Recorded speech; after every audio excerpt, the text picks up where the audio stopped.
Boa noite, pessoal. Já, pouco a pouco, pido vocês assim já, tomar assentos. Talvez alguns ainda chegarão, mas estamos bem felizes de que tantas pessoas chegaram hoje à noite.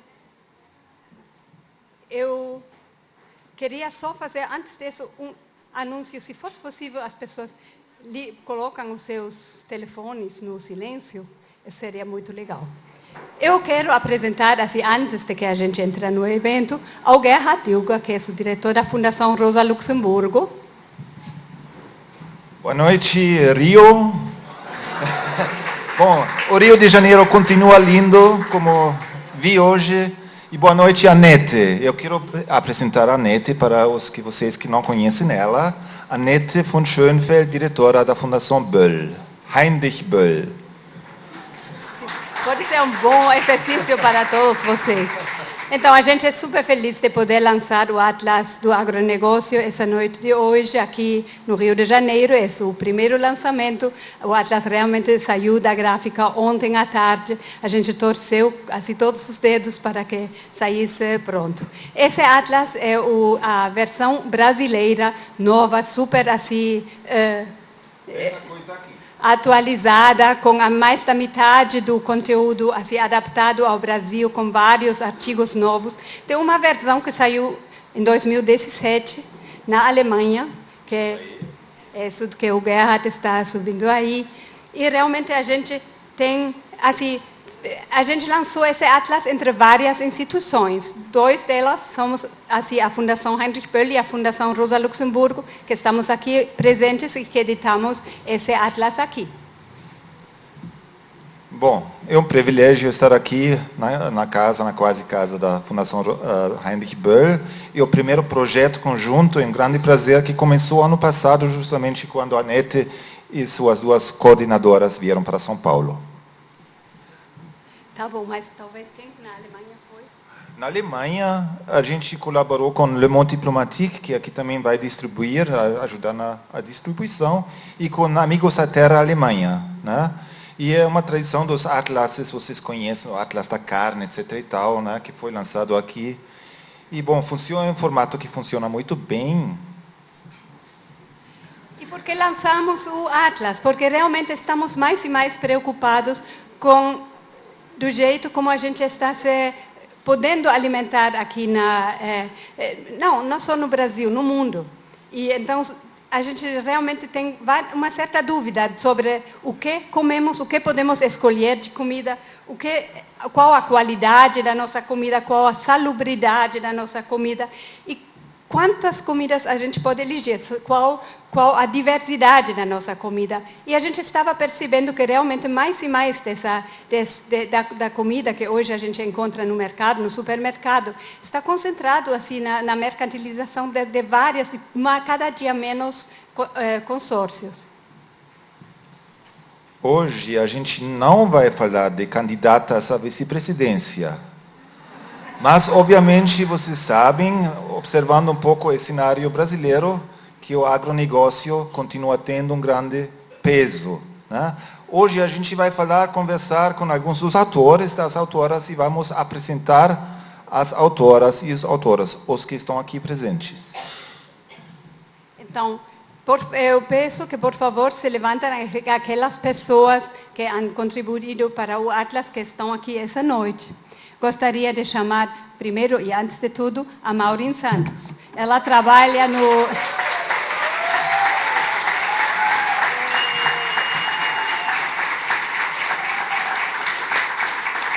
Ela trabalha no escritório da Fundação Heinrich Böll e foi a nossa iniciativa, então ela, junto com Verena Glass, que eu também gostaria que se levantasse.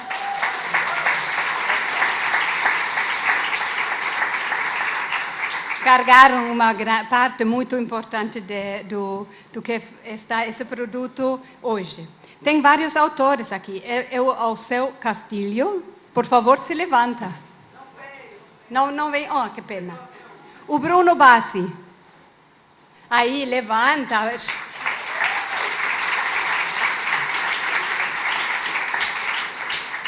A Cláudia Schmidt.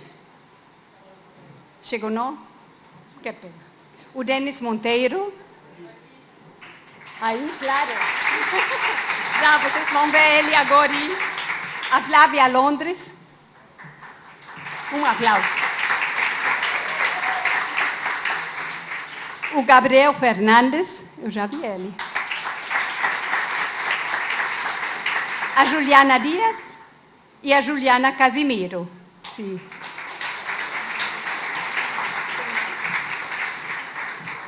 Bom, falando no agronegócio, vocês conhecem bastante bem a parte brasileira, mas também tem uma contraparte na Alemanha, nas grandes multinacionais da alimentação que vão ser apresentadas em parte.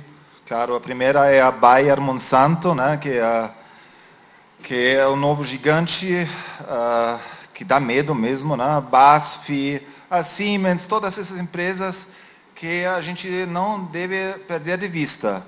E nós, como fundações alemãs, nós também gostaríamos de ressaltar esse vínculo que tem entre o Brasil e a Alemanha, né? Faço uma pequena propaganda. A gente publicou, a Fundação Rosa Luxemburgo, com os nossos parceiros, um livro chamado Empresas Alemãs no Brasil, escrito por um amigo comum nosso, o Christian Russell, e aí o 7-1 na economia, mas nada é eterno, como vocês sabem, né? No futebol, na economia também não. Olhem, procurem no site Empresas Alemãs no Brasil, aí vocês vão saber mais sobre escândalos e as atividades dessas empresas no Brasil. Ok. Mas, antes de terminar, a gente quer lembrar os nossos amigos e parceiros que estão travando a luta cotidiana no campo, né? Sem esses, a gente não seria nada mesmo, né? Vou lembrar agora o MST, que está aqui presente também.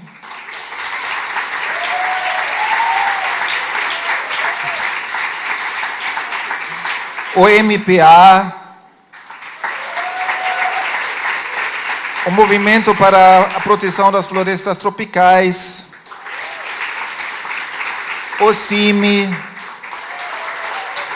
a PIB, a CPT, as nossas amigas Topax, que fazem apoiam a luta das mulheres e a agroecologia, os amigos da FASE, as TEIAs no Maranhão, na Bahia, a gente nos territórios que vem defendendo realmente o seu espaço e o bem viver no campo. Para uns últimos aplausos, eu quero agradecer muito também a toda a equipe da Fundação Heinrich Böll que fez possível a noite de hoje, porque foi todo um monte de logística, e também as pessoas aqui da casa, que nos deram a casa para a noite de hoje, o Ameno Reseda, o casarão, e as pessoas da Fundação Luxemburgo que estavam conosco nessa luta. Então, um último aplauso para eles.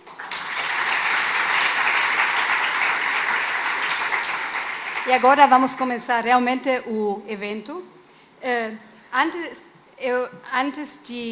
Agora mesmo a gente vai mostrar um pequeno vídeo e depois eu vou já entregar essa noite para o nosso moderador, que muitos de vocês conhecem, o Gregório. Mas antes vamos ver os 3 minutinhos para fazer uma pequena introdução ao Atlas. Esse evento está também no live stream, se alguém ainda quer compartilhar no social media. E eu espero que não tenha esquecido nenhuma coisa logística. Então, agora, o filme, por favor. Hoje a gente vai no supermercado e tem uma diversidade de marcas. Tem uma diversidade de salsichas, por exemplo, e você gosta mais da marca 1 e não gosta mais da marca 2. Mal sabe você que tanto a marca 1 quanto a marca 2 pertencem à mesma empresa. E não só a salsicha, o molho de tomate também pertence à mesma empresa, o pão ou o trigo, ou a farinha que vai fazer esse pão pertence à mesma empresa, o sal também, o óleo também, mas não só isso, a pasta de dente que depois vai escovar teu dente, ou quando você vai tomar banho, o sabonete, o papel higiênico, o absorvente, tudo isso pertence a uma mesma empresa. E essas empresas estão dominando o mercado mundial. Por exemplo, 3G dos irmãos Lehmann, que controla marcas como Heinz, Kraft, Ambev, Burger King, inclusive as lojas americanas. Então você tem desde a produção, que vai para armazenamento, processamento, transporte, distribuição, atacado, varejo, até chegar no consumidor final. E essa quantidade de atravessadores que permeia essa cadeia faz com que cada vez mais a gente fique distante de onde aquele alimento é produzido. Ô moça, de onde vem esse queijo? Minas. Eu também sou de Minas. Eu tô achando esse queijo aqui bonito. Nós precisamos de mudanças profundas no nosso sistema alimentar. Desde a produção, passando pela distribuição, comercialização e consumo. E precisamos de políticas públicas da responsabilização do Estado em relação a essa nossa alimentação. A gente tem praticamente 50% do Congresso Nacional tomado por interesses ligados ao agronegócio. Que esse agronegócio, na verdade, ele é o principal causador de uma série de conflitos socioambientais no Brasil.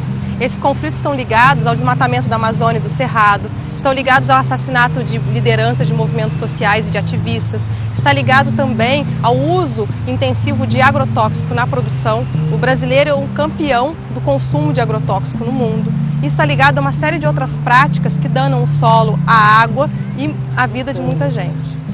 E se apenas poucas grandes empresas controlam aquilo que você come, como você come, ela vai controlar um dia também aquilo que você não vai mais comer.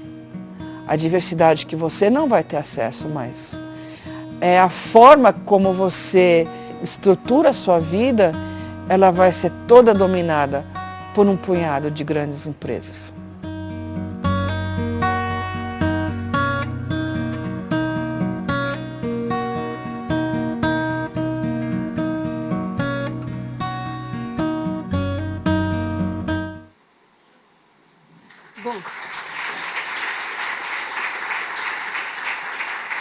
Muito obrigado. E agora deixo o evento em mãos do Gregório Duvivier, que já está aqui embaixo. Por favor, subir.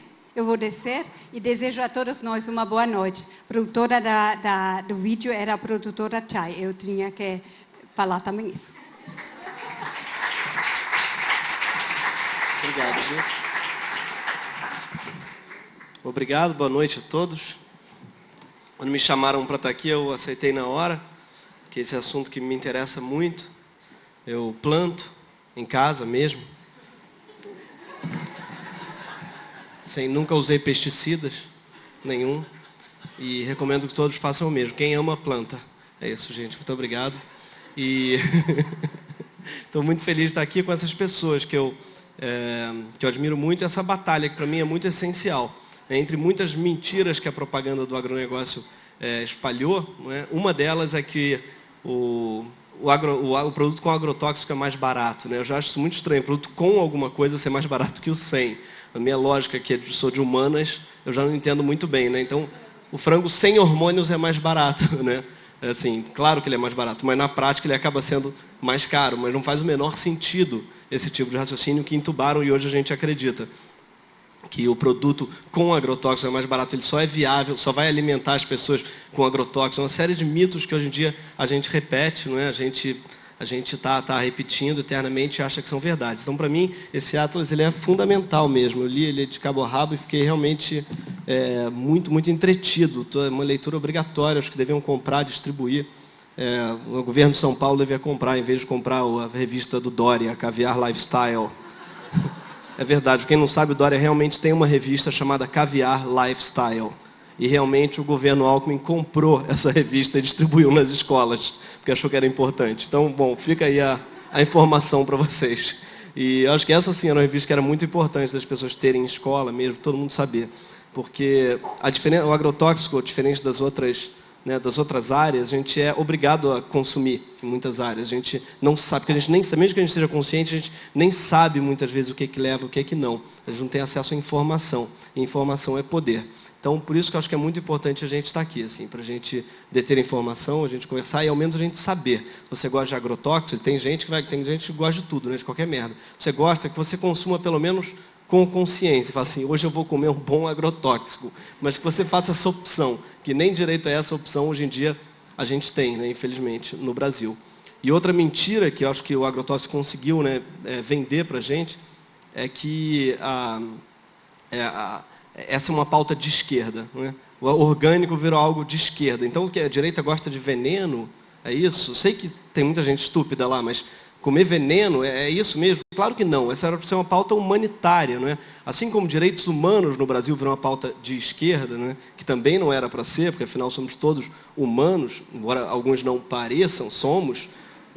O agrotóxico também é um absurdo isso ser uma pauta de esquerda. Essa é uma pauta humana, não é? Pois nenhum ser humano quer deliberadamente comer venenos e pesticidas. Aliás, essa palavra até foi mudada, porque até isso estão fazendo, né? A mudança do mundo começa pelas palavras. E já dizia o Orwell, né, no 1984. Gostaram do meu Orwell?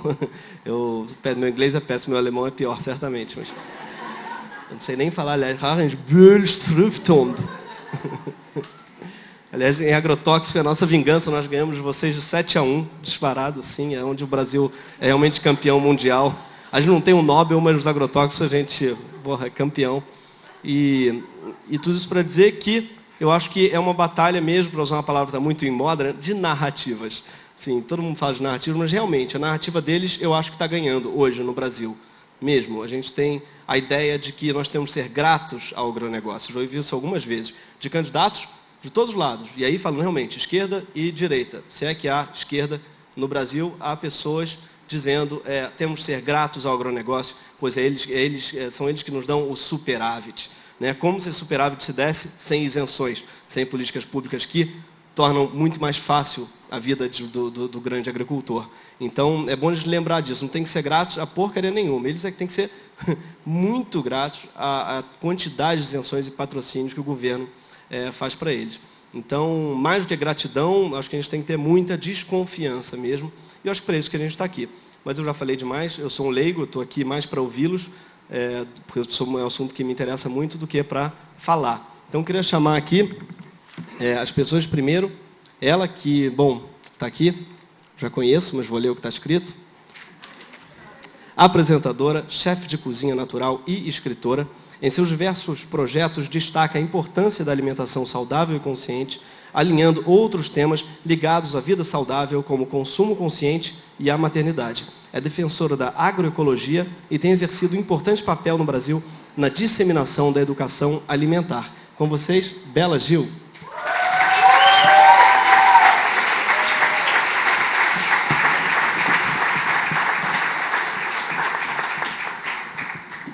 Olá. Eu também, quando... desculpa, eu falo ou você acho que fala? eu estou recebendo gesto só para chamá-los antes, aí depois você fala. Você ficou em silêncio, desculpa, as pessoas me olhando, minha, eu resolvi falar.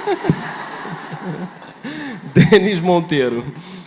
Engenheiro agrônomo, é secretário executivo da Articulação Nacional da Agroecologia, a ANA, e que nome fofo, né, Ana? E membro da Comissão Nacional de Agroecologia e Produção Orgânica, a CNAPO, deve ser. Pela ANA, participou da elaboração dos 2 planos nacionais da agroecologia e produção orgânica, em 2013, 2015, 2016, 2019. Com vocês, Denis Monteiro.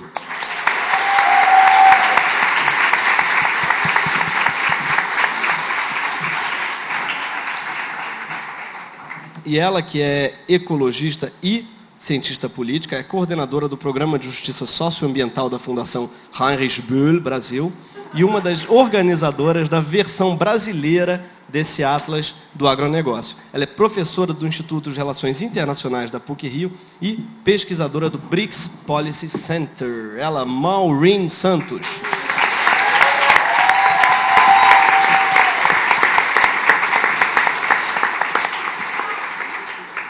Então, acho que, por favor, começamos por você, Maureen, o nosso roteiro.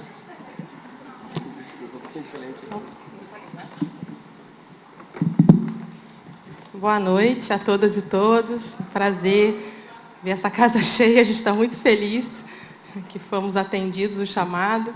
Então, como a Nete e o Gerhard já apresentaram um pouco, né, o Atlas do Agronegócio, ele fala de um elemento central, que é um distanciamento cada vez maior entre a produção e o consumo, né? Então, esse distanciamento que vem aumentando ao longo do tempo entre os produtores e os consumidores, ele tem uma explicação.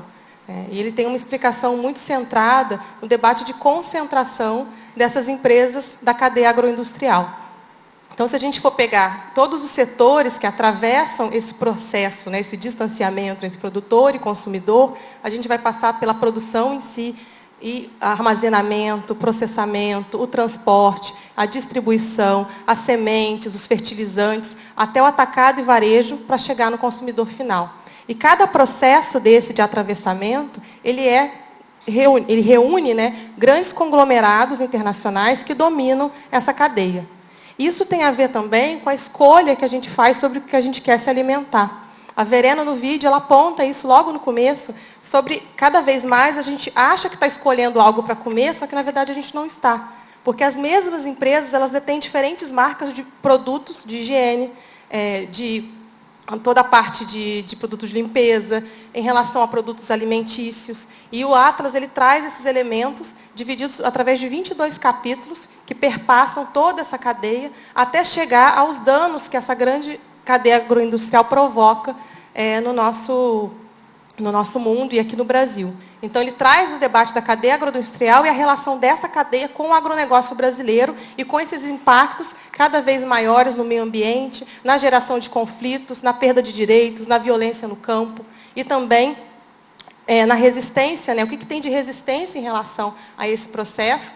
E aí, por fim, ele termina com uma visão mais de esperança, né? Que modelo é esse que a gente quer? Se a gente está criticando esse modelo de desenvolvimento, que o agronegócio é o eixo principal, a gente quer também uma outra coisa. O que seria essa outra coisa?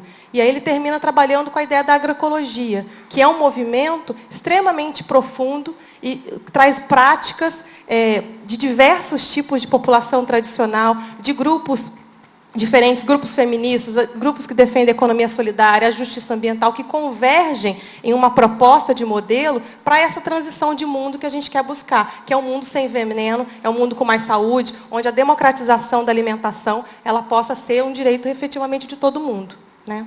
Eu não sei porque eu estou falando demais, tem que me controlar o tempo. Não, tá certo. Tá? Mas eu acho que é uns 5 minutos e depois a gente entra aí mais no debate. Você que me convidou, você pode falar quando você quiser. Dono da bola. Eu nunca vou te cortar. Então, parei por aqui. Tá, depois a gente volta a falar. Denis. Boa noite, pessoal. Acho que primeiro a gente parabeniza e agradece a Fundação BOL e a Fundação Rosa Luxemburgo por essa oportunidade e por lançar esse documento de extrema importância para a nossa discussão. Acho que o Atlas do Agronegócio vem a um mês das eleições, né, não só eleições para a presidência da República, mas também para os governos do Estado e para o Parlamento, para a Assembleia Legislativa dos Estados. E isso tem um significado muito importante, né?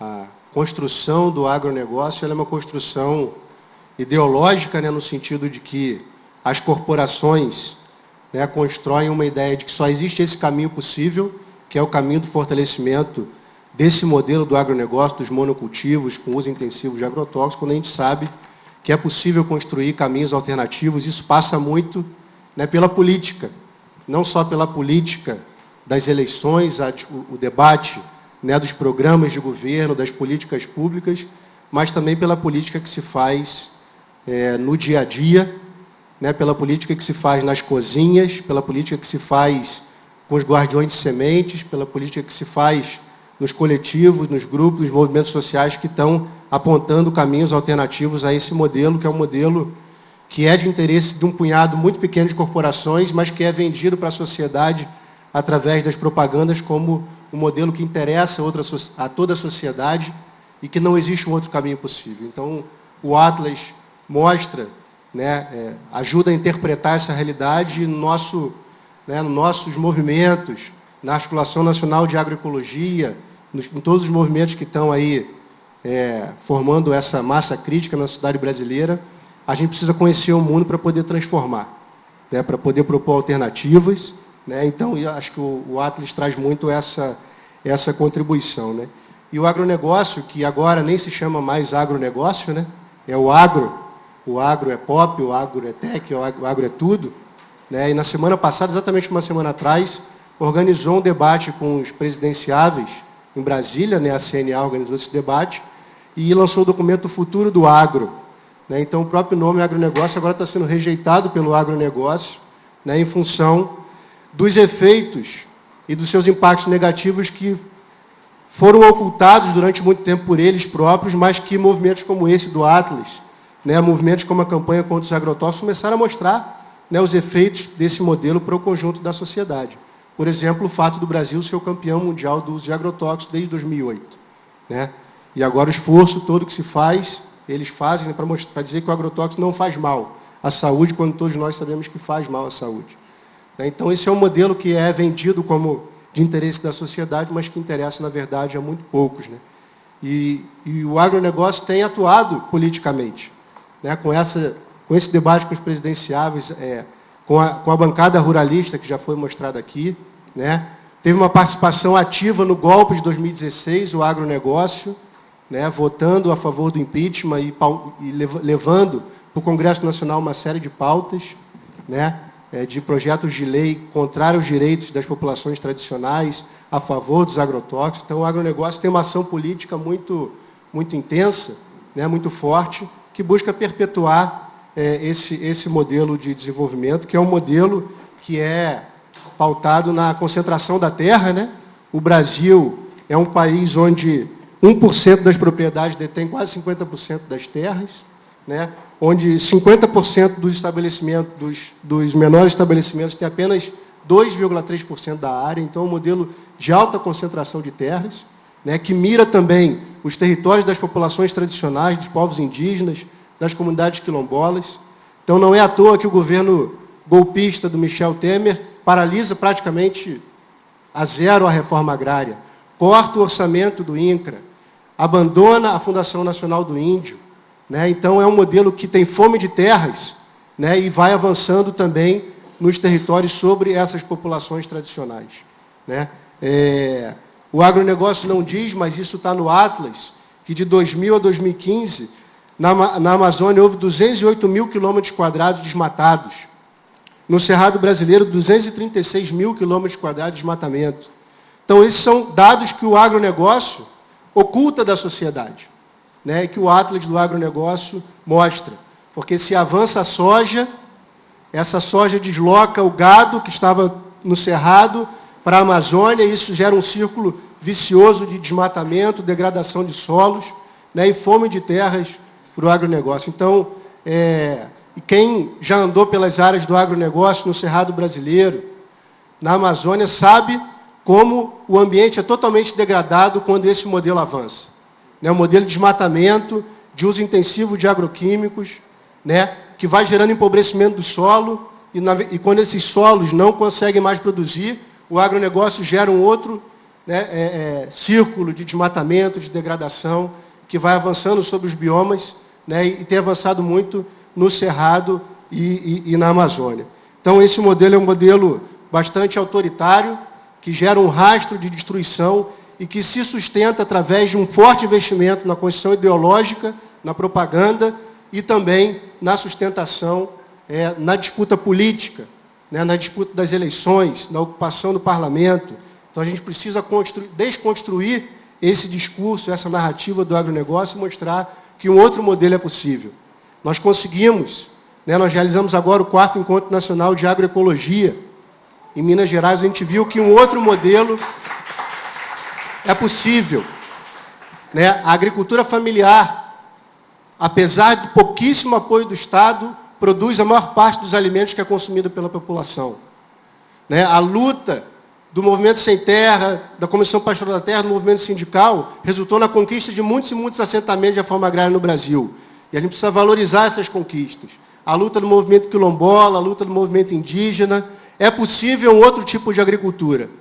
Né? E essas comunidades têm mostrado que, com a agroecologia, é possível recuperar os solos, recuperar as nascentes, produzir alimentos de qualidade para quem está no campo e para quem está na cidade. Né? A gente precisa fortalecer essas lutas, e isso tem muito a ver com quem está na cidade. Né? Sem a união entre o campo e a cidade, sem a gente repensar os padrões de consumo de alimentos, a gente não vai conseguir fortalecer esse modelo. Então, a gente precisa fortalecer as lutas pela segurança alimentar, pela alimentação saudável, articulada com as lutas dos povos e comunidades tradicionais, com as lutas pela reforma agrária, com as lutas pela agricultura familiar. E as eleições, nesse momento, têm um papel muito importante para derrotar o golpe, para contribuir para a restauração da democracia no nosso país. A gente precisa participar ativamente desse processo, e o Atlas do Agronegócio, né, que denuncia todo esse modelo que é ocultado pelo discurso das entidades representativas do agronegócio, tem um papel muito importante nessa disputa, né, e o movimento agroecológico está junto nessa disputa, está pautando a construção dos programas de governo, está pautando as candidaturas. Precisamos derrotar o agronegócio, avançar na construção das nossas pautas e eleger candidatos e candidatas mais comprometidos com a agenda do fortalecimento da agricultura familiar e da agroecologia. Obrigado.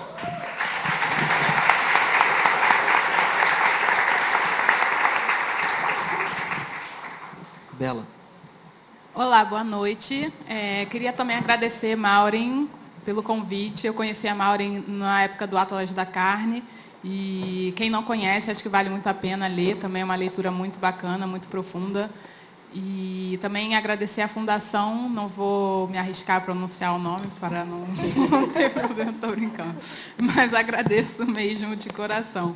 E eu vou falar um pouco sobre alimentação, né, o que eu acredito ser uma alimentação verdadeiramente saudável, porque acho que é uma forma que a gente tem mesmo de lutar, né? Eu acredito muito na comida, na alimentação como um ato político. Eu vou falar um pouquinho sobre isso.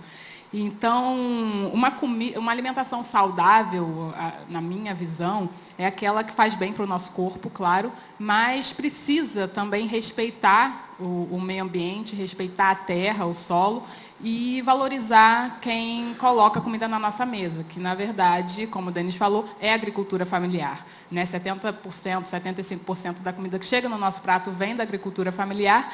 E se a gente pensar que a agricultura familiar detém somente 30% das terras cultiváveis no Brasil e que os grandes latifúndios detêm 70% dessa área, desse território, se a gente, com a reforma agrária, nivelasse melhor essa distribuição, comida não seria, falta de comida não seria um problema. Quer dizer, hoje já não é mais o problema, né? A gente sabe que a gente produz comida mais do que suficiente para alimentar a população mundial, mas a comida não chega a quem precisa por uma questão de distribuição e métodos de produção que são totalmente falhos, né? Enquanto a gente tiver essa concentração na produção de alimentos e na distribuição deles, a comida não vai chegar a quem precisa. Então, eu acredito muito que dentro de uma alimentação saudável, né, hoje se fala muito sobre o que pode e não pode comer, eu sou a favor de uma alimentação consciente. Né? Eu acho que a gente pode e deve comer de tudo, mas a gente precisa entender o que comer, quando comer, como comer cada alimento. A gente precisa entender os impactos das nossas escolhas alimentares no que eu falei anteriormente, né? Na terra, na sociedade, no nosso corpo. Né? Uma forma um pouco egoísta a gente pensar na comida só pelo prazer do paladar. Acho que não vale tanto a pena assim, se causa fome mundo afora, dano ambiental, ou provoca, enfim, põe em risco a nossa saúde. Então, acredito muito nessa visão da alimentação saudável como uma forma integral. Né? A gente precisa olhar todos os impactos que essas escolhas têm no nosso mundo.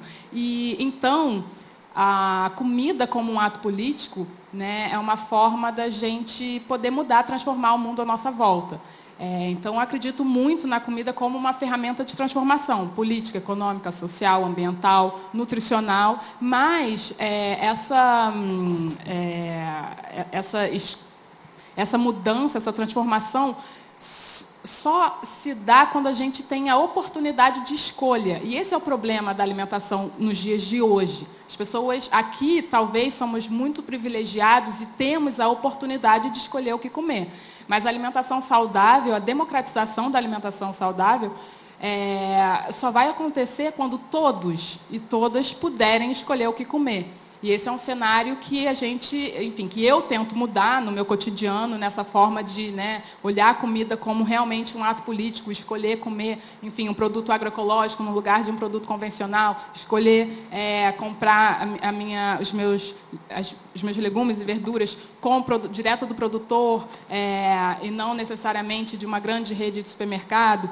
Enfim, são escolhas que a gente pode fazer, pelo menos eu posso fazer, e eu uso isso como uma ferramenta mesmo, como uma arma do bem, né, para essa transformação do bem. Então, acredito muito nesse poder da alimentação na nossa vida. E eu vejo, como o Atlas do Agronegócio também enxerga, a agroecologia como a grande saída, né, com seu olhar, visão de mundo ético, justo e limpo, a grande saída para a gente conseguir democratizar a alimentação. E isso vai acontecer, claro, com a gente, né, pessoas que podem fazer essas escolhas, escolhendo esse tipo de agricultura, esse tipo de comida, mas também com políticas públicas e etc. e tal. Então, eu acho que é basicamente isso a minha visão assim, de alimentação, uma alimentação completamente, integralmente, holisticamente saudável.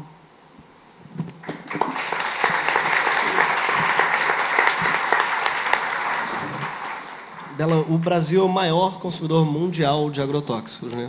E também o maior produtor, né? E segundo dados apontados no Atlas, só a produção de soja utiliza 71% do volume de agrotóxicos comercializado. E o campeão de vendas é o glifosato. Aliás, não consigo dizer glifosato ou glifosato? Glifosato. O glifosato também. Ele é o mais pop do agro. E por que será? E qual a relação dele para a saúde? É o terror, né? É um terror, com certeza, mas ele é super pop no agronegócio, eu acredito muito por causa da sua ligação com as sementes transgênicas, como, por exemplo, a semente de soja transgênica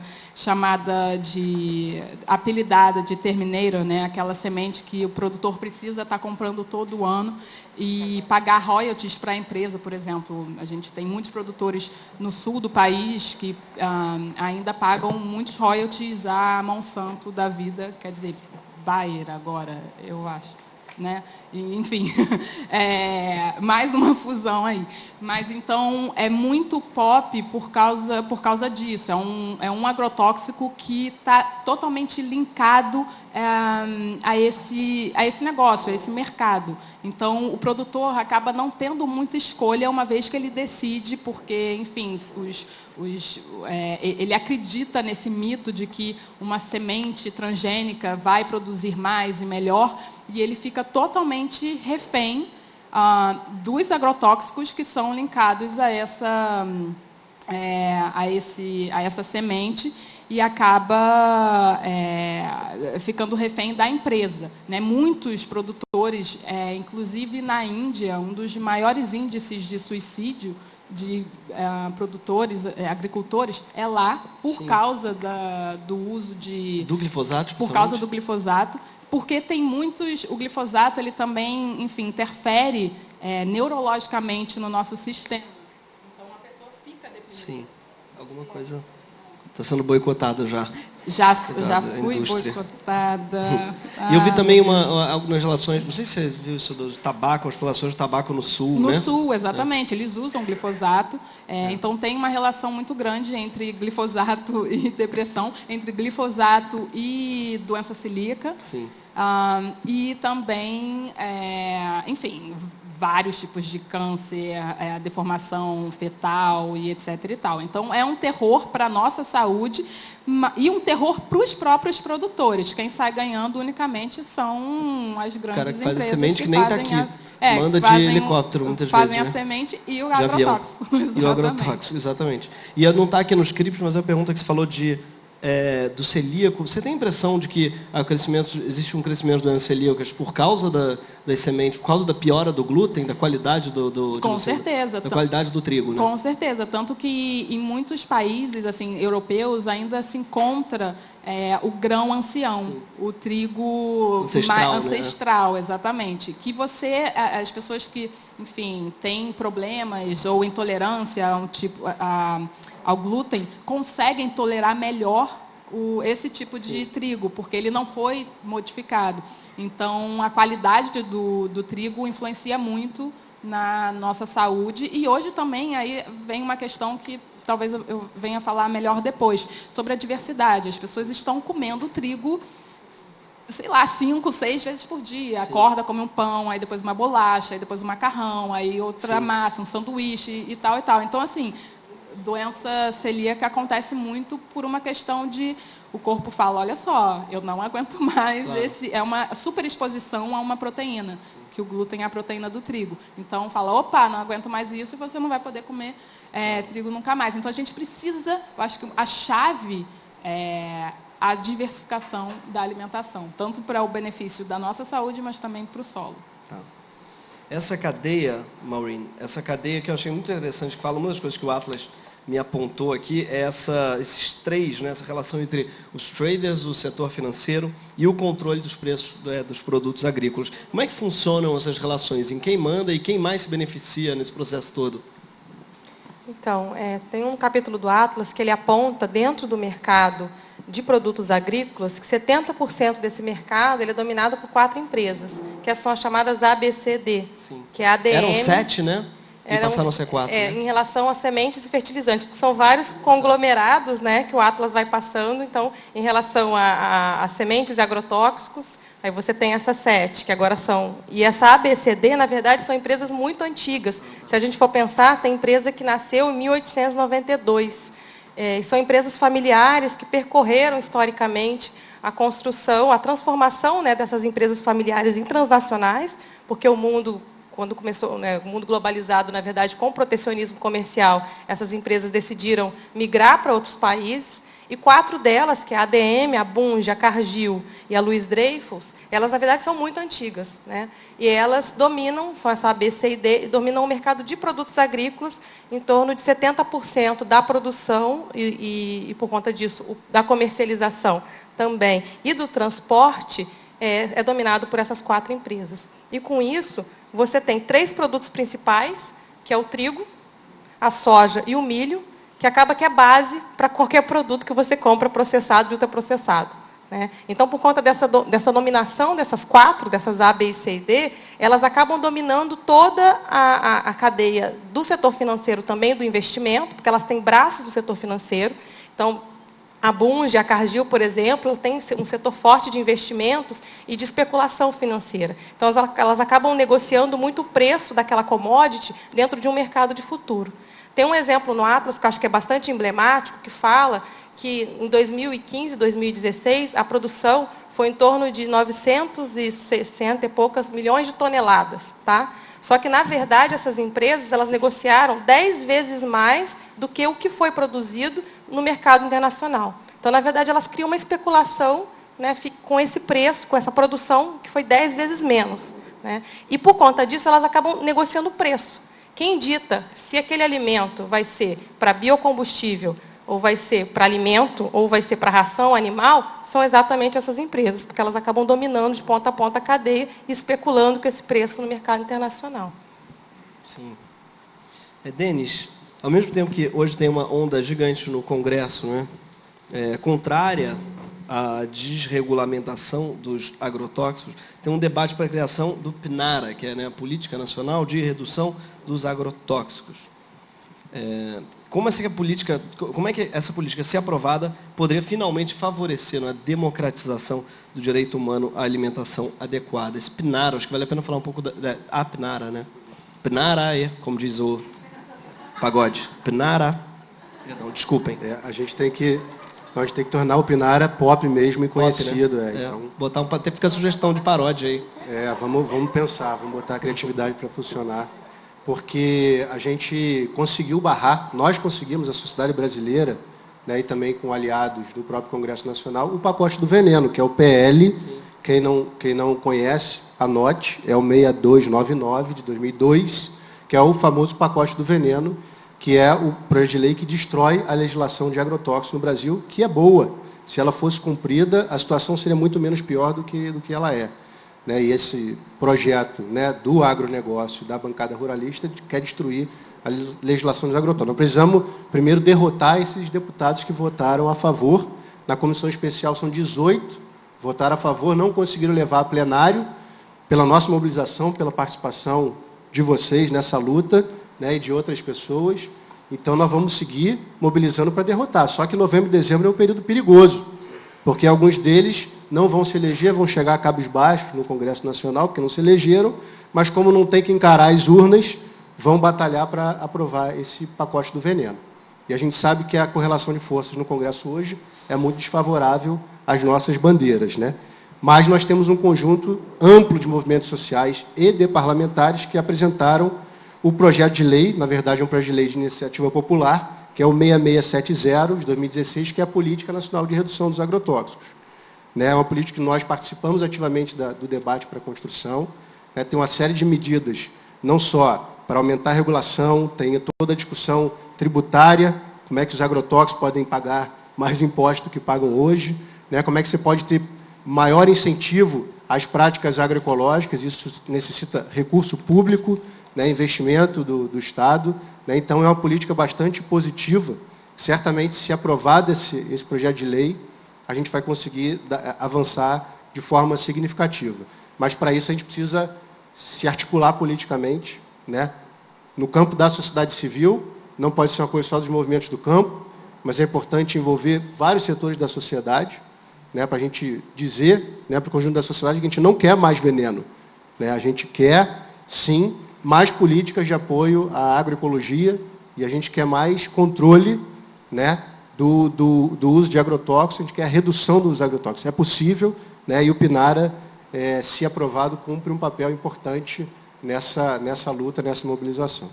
Os pacotes foi barrado, a princípio, graças à pressão popular. Isso já foi uma vitória, Já foi uma vitória. Ou, pelo menos, foi uma não derrota. E, hoje em dia, a gente está se contentando com isso, Uma não derrota, hoje em dia, a gente comemora. O Atlas cita também, fala da região do Matopiba, Maureen, que são fronteira aqui dos estados de Maranhão, Tocantins, Piauí e Bahia, que é a nova fronteira agrícola brasileira, ou seja, foi empurrado, teve uma expansão do desmatamento, do Cerrado. E quais outros impactos dessa região vem sofrendo? E mais, ele falou um pouquinho disso, mas qual é a relação exatamente com o desmatamento da Amazônia, a expansão da fronteira agrícola e tal? Então, durante um período grande, com a redução do desmatamento na Amazônia, com as políticas que foram realizadas naquela região, e várias organizações também trabalharam com a questão da moratória da soja. Então, você teve aí, durante quase um pouco mais de uma década, diversas políticas direcionadas à redução do impacto do desmatamento na Amazônia. E agora você tem essa transição desse desmatamento. O Cerrado, na verdade, sempre foi um bioma muito abandonado pela política pública, pelo Estado, e muito abusado pelo agronegócio. E agora tem essa região que você cita, que é a grande fronteira agrícola mesmo, de expansão, de produção. Nesses estados, eu tive oportunidade de visitar o Maranhão no final do ano passado, e realmente é impressionante tudo que está acontecendo e a rapidez com que está acontecendo na região, o desmatamento, e sem controle nenhum do Estado. Na verdade, o Estado favorece, ele cria incentivos para que isso aconteça. Durante um período grande tinha essa política, foi no governo Dilma, em relação à região, e que agora ela é dada continuidade também muito por conta do investimento privado. E o que se percebe em relação ao impacto, para além do impacto ambiental profundo em relação à biodiversidade, à qualidade do solo, etc., que o Denis também já colocou, você tem conflitos fundiários que vêm aumentando naquela região e cada vez mais, a violência e a perda de direitos das populações tradicionais, muita gente perdendo sua terra, muita população quilombola, por exemplo, que ainda não tem a titulação, vem sendo expulsa, diversas outras populações ali estão sendo impactadas por esse agronegócio e de uma forma de grilagem muito forte.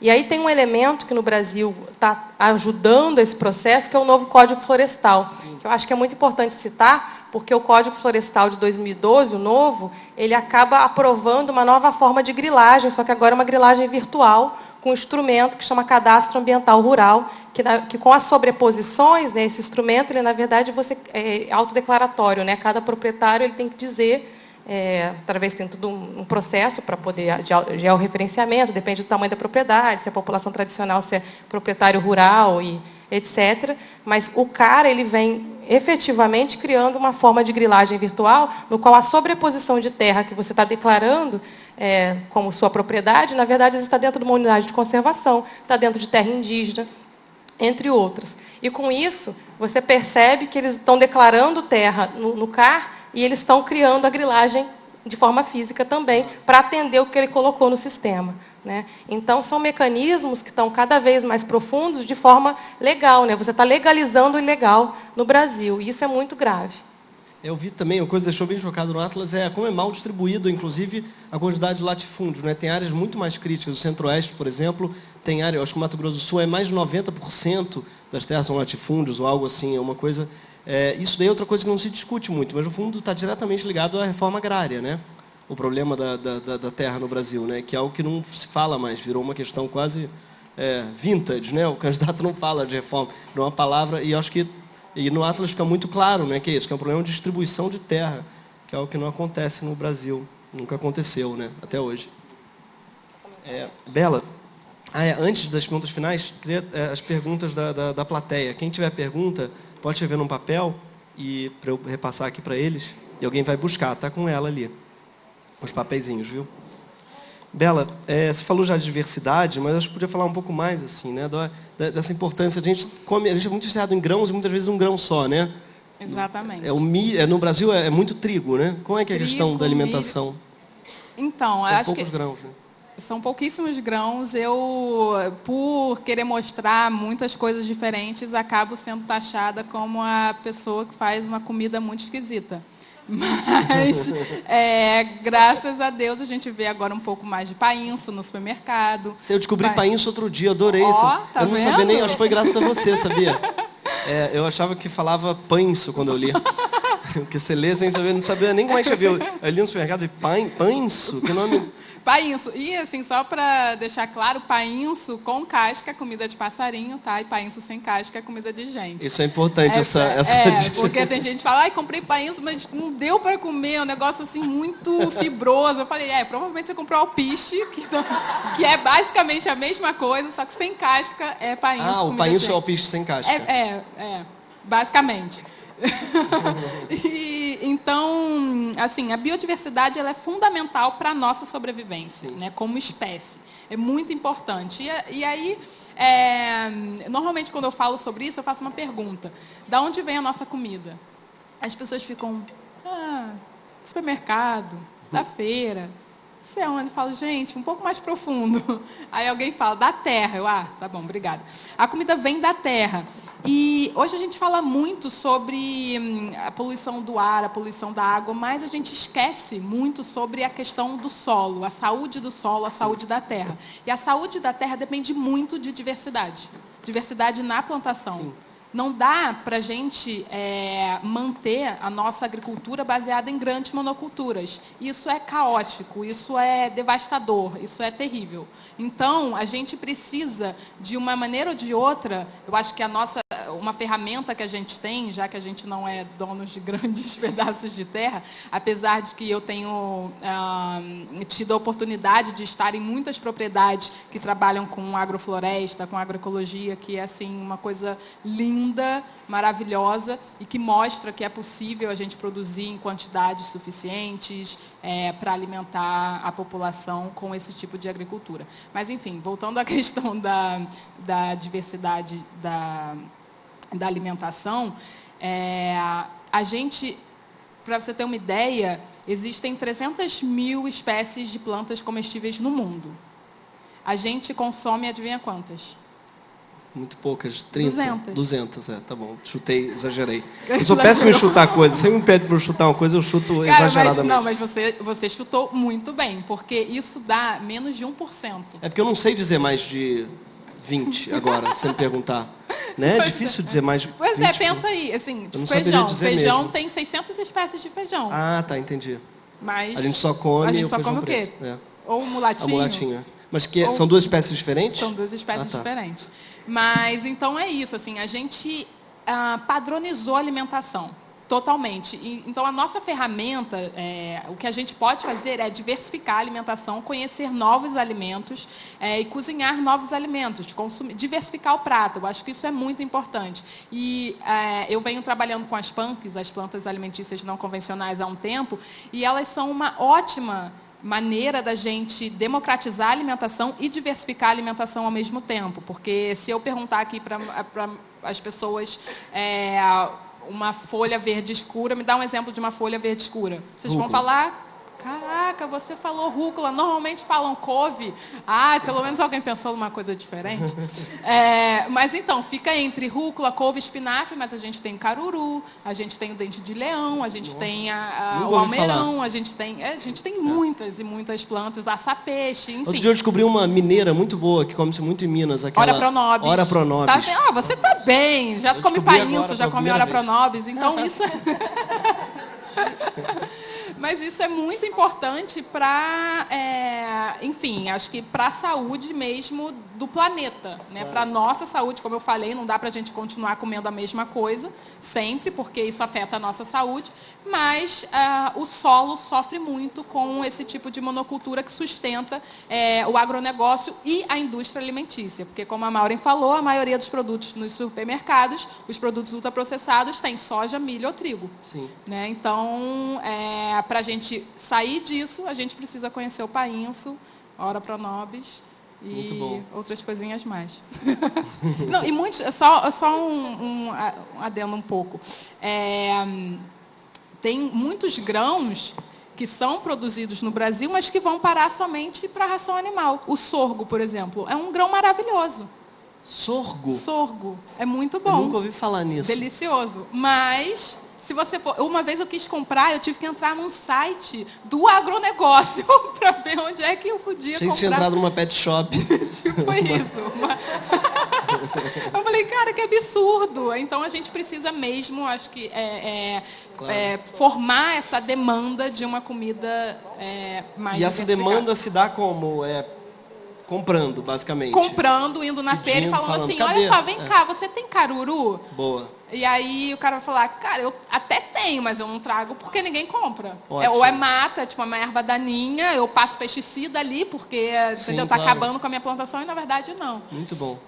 Então Uma coisa só agora que eu tentei descobrir na internet na época, eu não consegui, ninguém à minha volta soube responder, mas não tem a ver exatamente, diretamente não. O pimentão verde, amarelo e vermelho é um produto muito idiota, tá? São 3 espécies diferentes ou é um que vai ficando vermelho ao longo do tempo? Não, são espécies são diferentes, né? O verde não fica amarelo depois vermelho não, né? Não. Obrigado, desculpa aí, tá? Isso é o quão ignorante eu sou. E a internet não soube me explicar isso. Que bom que a Bela soube. Obrigado. Denis, como seria um processo de transição, né, para as formas mais sustentáveis de produção de alimentos? Assim, como é que a agricultura familiar e camponesa se insere nisso? E qual é o papel da agroecologia? A gente falou aqui algumas vezes de agroecologia e talvez seria importante, né, explicar exatamente o que é. Para um leigo, que eu estou cansado de saber, imagina. Eu li o Atlas do Agronegócio inteiro. Mas, não, de verdade, o que seria a agroecologia, no que ela se difere do agro? Né? Acho que o censo agropecuário mostra que, o último censo, que das 5 milhões de propriedades rurais no Brasil, 1.800.000 utilizam agrotóxicos. Tem gente que diz que esse dado está subestimado, pode ser mais. Mas, de qualquer forma, existe um universo enorme de propriedades, de assentamento de reforma agrária, de comunidades quilombolas, que produzem sem utilizar agrotóxicos. Então, são sistemas de produção tradicionais, extremamente diversificados, que produzem sem usar o pacote tecnológico da Revolução Verde, que foi uma coisa difundida pela política pública, pelo crédito, pela assistência técnica nos anos 70, 80, 90, até hoje. Então, tem um contingente enorme de agricultores e agricultoras que produzem sem usar agrotóxico, né? E a agroecologia é justamente uma forma de você incentivar a produção utilizando os recursos da natureza, né? Enriquecendo o solo com a matéria orgânica, com a adubação verde, as sementes que os próprios agricultores produzem, que são as chamadas sementes crioulas, né? Produzem as gerações, né? Valorizando a diversidade, fazendo a integração entre a produção de animais e a produção das plantas, utilizando produtos naturais, né, que não são agrotóxicos, para controlar insetos e doenças das plantas. Né? Então, a ciência é um tipo de ciência que busca uma relação harmônica entre a agricultura e os ecossistemas naturais. E, né? inclusive... Desculpa, pode falar. Esse modelo, felizmente, essa proposta, essa ideia, vem se expandindo, não só no Brasil, como em todo o mundo. Então, hoje você tem um conjunto muito grande de agricultores e agricultoras que estão trabalhando com os princípios da agroecologia. Mas não só. Você tem um conjunto muito grande de consumidores, consumidoras que estão fazendo a sua cozinha agroecológica, valorizando a diversidade, valorizando esse contato direto com os agricultores. Então, a expansão enorme das feiras. Né? No Rio de Janeiro, até muito pouco tempo atrás, só tinha uma feira orgânica. E hoje você tem uma rede de feiras orgânicas espalhadas pela cidade. Você tem as feiras da roça, as feiras da agricultura familiar no Brasil inteiro. Né? Então, é uma expansão muito grande, fruto desse movimento agroecológico. Então, você tem um conjunto muito grande de agricultores e agricultoras que estão cultivando essa ideia, desenvolvendo essas práticas, né? E ofertando alimentos de qualidade. Se a gente tivesse um apoio mais significativo de políticas públicas, a gente conseguiria avançar muito mais. A gente conseguiria envolver outros agricultores. Para isso é preciso o apoio do Estado. É preciso política pública para que esse modelo, né, que é o modelo agroecológico, possa se expandir. Não é a mesma coisa no Sul e na Amazônia. Né? Os princípios são os mesmos, mas as práticas são diferentes, porque as culturas são diferentes, os ambientes são diferentes, as preferências são diferentes. Né? Então, os princípios da agroecologia nos permitem, diferente da lógica do agronegócio, que é a lógica de homogeneizar e lutar contra a natureza, a lógica da agroecologia é trabalhar em harmonia com a natureza, respeitando os ambientes locais, as plantas, os animais, as culturas. Felizmente, esse é um movimento que tem avançado muito no Brasil e no mundo, tem tido cada vez maior reconhecimento, inclusive, de agências internacionais, inclusive no debate internacional, e é um movimento que hoje não está restrito ao campo, não está restrito aos agricultores, mas também é um movimento que está ganhando corações e mentes também nas cidades e em outros setores da sociedade. Inclusive com hortas urbanas, né? Inclusive com a prática da agricultura urbana, em pequenos espaços, né, com a utilização, né, intensiva daqueles espaços, diversidade, né, às vezes produzindo a compostagem com os próprios resíduos orgânicos urbanos, você consegue produzir em espaços pequenos uma grande diversidade de alimentos, né, não só nas áreas dentro das cidades, como também nas chamadas áreas periurbanas, né, que são as áreas de agricultura próximas às cidades. Então, esse é um movimento que é bastante importante que todos nós possamos nos engajar. Não se trata uma coisa só de quem trabalha diretamente com o campo, com os agricultores, mas é um movimento que precisa ter a participação dos artistas, precisa ter a participação dos consumidores, dos professores, nutricionistas, né, porque é um movimento que tem uma perspectiva, né, de futuro, né, e de harmonia, relação harmônica com a natureza, e a gente está precisando muito disso, né, para poder avançar em novas sociabilidades, em novas formas de alimentação, né, em busca da saúde.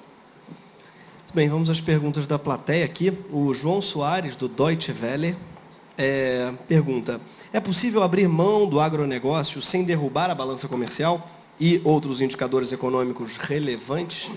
Né? Uma pergunta aí que está indo de... enfim, com aquela, é uma coisa, realmente é uma demanda popular mesmo, que parece que só o agronegócio vai salvar a balança comercial, não é? E vai garantir o nosso superávit. Como garantir, não é, essa balança positiva, não sei se alguém tem alguma ideia, sem garantir essa balança abrindo mão do agronegócio? Olha, a expansão do agronegócio, ela se dá muito alimentada por esse discurso, né, da necessidade de exportar, mas para onde vai essa riqueza, né, que é produzida? O agronegócio se expandiu do final dos anos 70, nós tínhamos 5 milhões de hectares de soja, hoje temos 34 milhões de hectares. Né? Agora, o plano do agro fala em expansão de 33% na produção de grãos. Então, esse é um projeto de desenvolvimento que está a serviço desse setor, né? Que é um setor, inclusive, que não paga ou paga muito pouco imposto. Né? As dívidas dos grandes proprietários somam quase R$ 1 trilhão, né? Agora querem dar um calote no fundo rural e não pagar 17 bilhões de reais, né? O lucro das empresas de agrotóxicos no Brasil é da ordem de 10 bilhões de dólares por ano. Já chegou a 12 bilhões em 2014. Né? Então, é uma riqueza que é concentrada nas mãos de muito poucos. Nós poderíamos ter um modelo de desenvolvimento que democratizasse essa riqueza. Primeiro, a democratização das terras. Depois, o incentivo à produção de outros alimentos, que não somente a soja, né, ou a produção de carne. O investimento na agricultura familiar, que também produz muita riqueza, é capaz de produzir né, em diversidade, em quantidade. Então, eu acho que se trata de uma questão de modelo, né, uma questão de opção de desenvolvimento, e essa opção pelo agronegócio é a opção, na verdade, pela especialização da economia nacional em muito poucas commodities para exportação, né, em detrimento, inclusive, da própria indústria nacional. Né? Então, nós vemos um decréscimo na participação das indústrias, né, no PIB nacional, né, um avanço da produção de commodities, né, e o impacto ambiental, né, os impactos negativos acabam sendo assumidos pelas populações que estão nos territórios, né, ou por nós que consumimos alimentos com agrotóxicos. Né? Então, acho que se trata de uma questão de modelo de desenvolvimento. Né? É possível, e o agronegócio fez isso. Mudou, em muito pouco tempo, o perfil da nossa economia com a expansão da soja e do gado. Por que nós não podemos pensar num projeto de desenvolvimento, né, que vai incentivar mais a produção de arroz, de feijão, né, da diversidade de alimentos que nós temos no país? Isso é riqueza. Só que essa é uma riqueza que não vai ser uma riqueza concentrada na mão de poucos. Ela vai ser uma riqueza democratizada, né, distribuída por um conjunto mais amplo da população. Se a gente associa isso com a agroindustrialização, né, em cooperativas, em pequenas unidades, a gente consegue democratizar a riqueza que é produzida no país. Posso completar? Sim, claro. E esse debate da balança comercial e da economia a gente é sempre questionado, né, quando a gente critica o agronegócio em relação à questão da economia. Como o Denis colocou, esse processo de reprimarização é muito recente. Né? Você já tinha um processo de desenvolvimento nacional que também focava em indústria e outros setores da economia. Só que tem um elemento fundamental, que é a balança comercial, obviamente, não mede, porque também na nossa economia, a gente é medido pelo PIB, né? O que o PIB diz, a gente vai fazer e diz amém. Mas, a verdade, se você contabilizar o impacto e a intoxicação da saúde, se você contabilizar toda a água utilizada por esse setor, que ele não paga por ela, todos os danos relacionados aos rios, a expropriação dos territórios e uma série de outros, né, questões que não são contabilizadas, com certeza isso aí não seria um setor que daria, né, chance para a balança comercial. Então, é bem importante a gente falar disso. A principal causa de morte é alimentar, não é? Em alguns casos, doenças ligadas à alimentação, sejam elas cardíacas ou diabetes ou tantas outras, são ligadas. Até o câncer, hoje em dia, se vê cada vez mais está ligado também à alimentação. Não é? Então, isso não entra na conta, na balança comercial, como você falou. Muito bem. O presidente do TRF1 ontem liberou o registro do glifosato, não sabia disso, ontem. Então, o Eduardo Miranda, do Jornal Brasil de Fato, pediu para comentar se o judiciário também está aliado ao agronegócio, junto com o parlamento. Se vocês acham que tem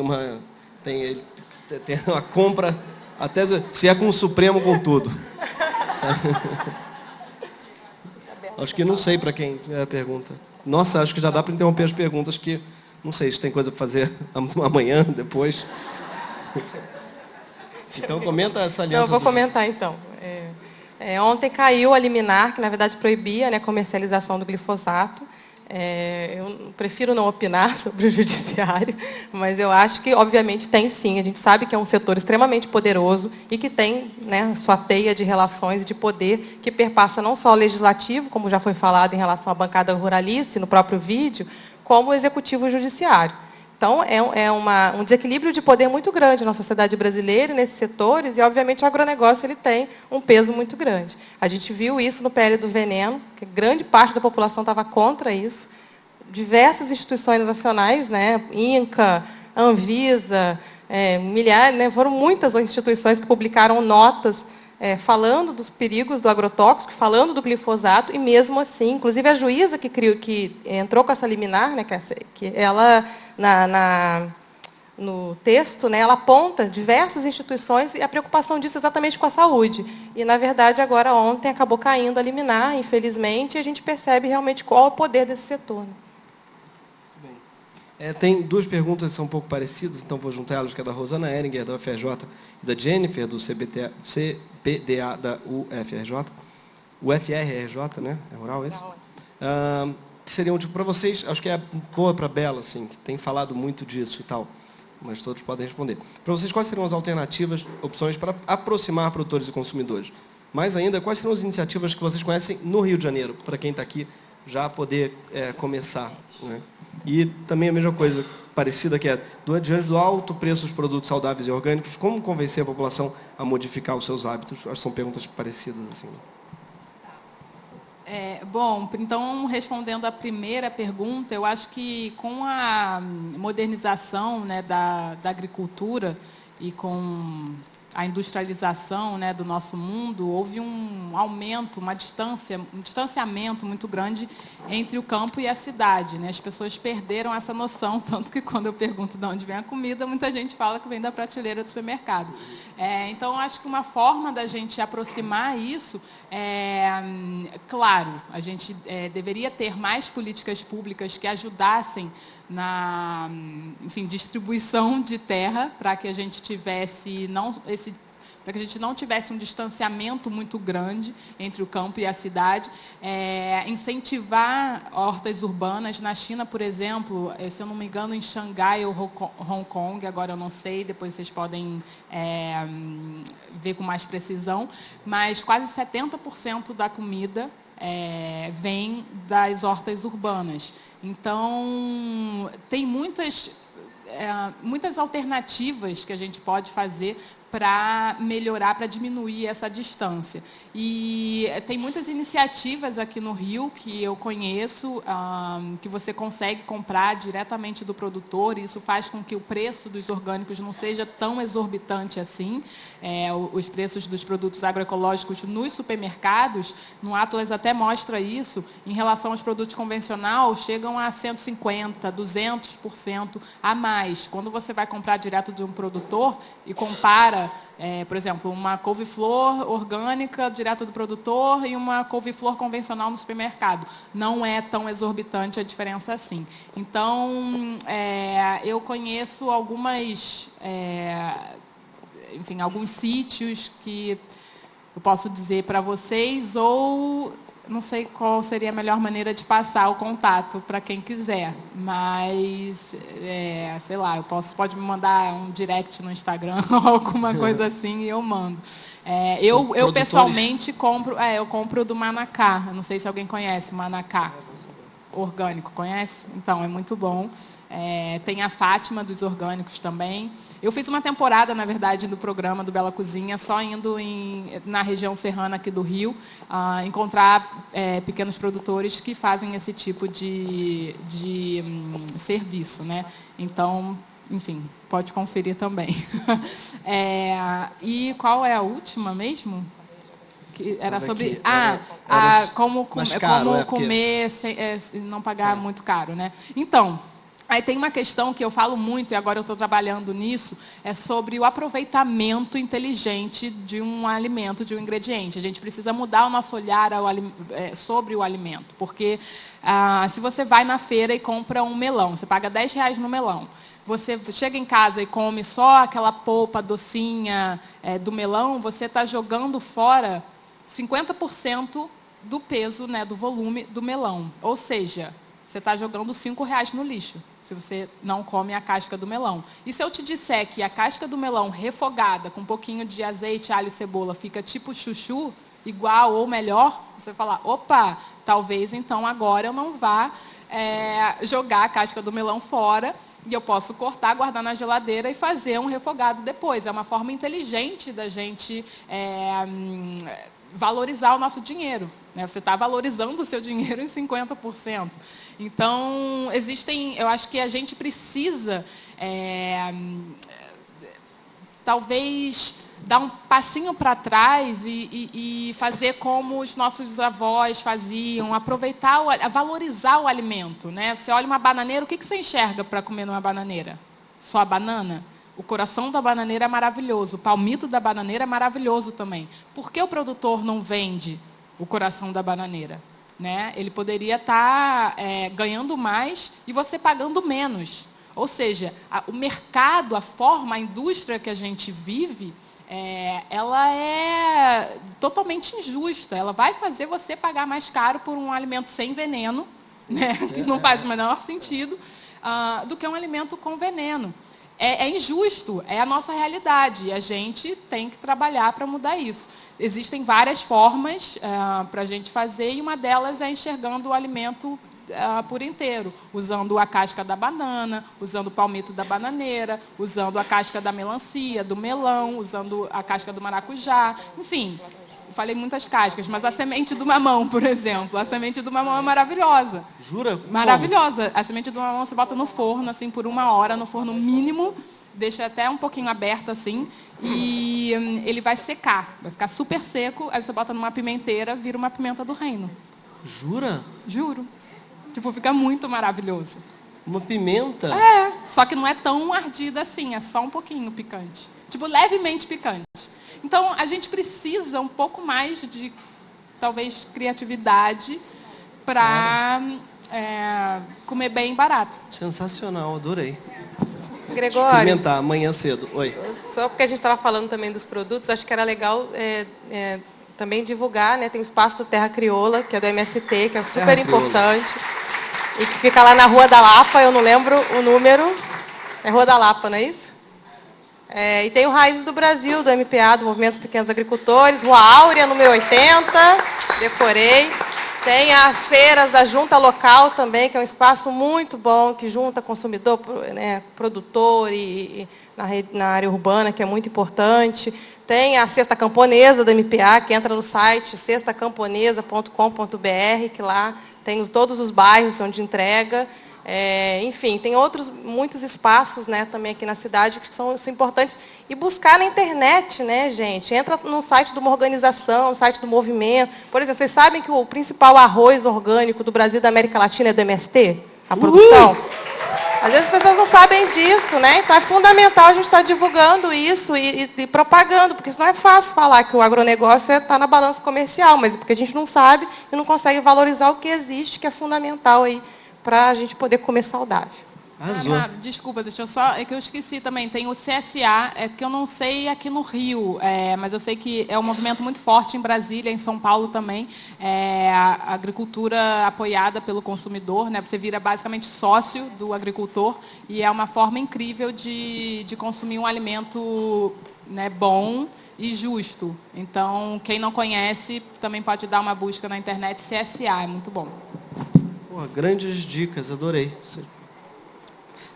Denis, aqui fizeram uma pergunta, disseram que você, a pessoa não deu o nome dela, mas disse que, você usou o termo orgânicos, às vezes, e agroecológicos, e ela ficou meio confusa porque tem gente que vê uma diferença aí e outras pessoas não. Você vê essa diferença taxonômica, assim?